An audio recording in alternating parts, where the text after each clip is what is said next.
An institutional outcome that I was able to meet was with my Math 201 portfolio project for my student loan repayment plan.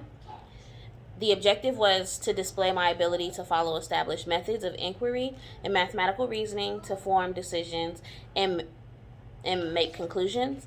I demonstrated this throughout the project by using mathematical formulas to find out rates of interest based off of a known source, which in this case was my student financial aid and the loans that I would have to pay back over a certain amount of time. I was able to use that knowledge to apply it to preset formulas to figure out what the amount would be that I would have to pay back over a certain amount of time after graduation.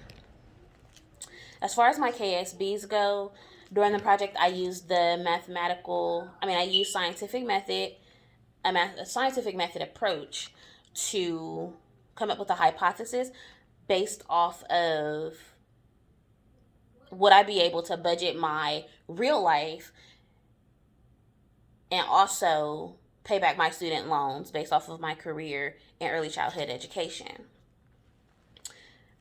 I gained the knowledge by doing career research. I used reputable sources to collect data regarding the salary that I would have based off of my chosen career, and I used that to do basic math like adding, subtracting, and multiplication and division to find out rates of interest to see if it would go with my real life budget and what the perceived salary would be, and if I would be able to budget in a monthly payment for my student loans.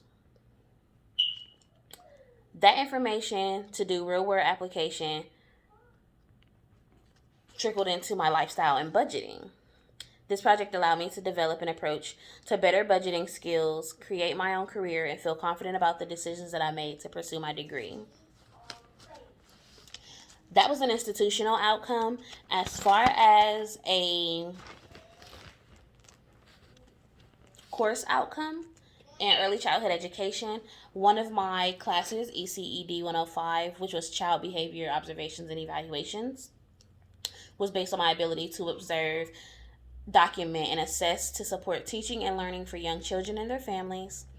This program outcome was displayed through the task of having to review scenarios for 3 different children, each needing a different level of services based off of their developmental abilities. I was able to use the knowledge of what typical and atypical development looked like for various age groups from different courses that I took throughout my time here at BSC.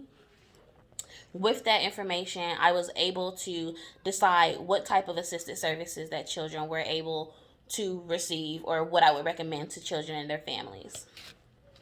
As far as my KSBs go, I was able to research and pull prior knowledge from both previous courses and my own real world knowledge of working with children and their families and being an advocate and working with children with developmental delays to create a dynamic portfolio project. I used the material learned from ECED 105 to maintain my attitude and mindset that children are always at the forefront of every decision that is made regarding their care. Thank you. I hope you enjoyed this video.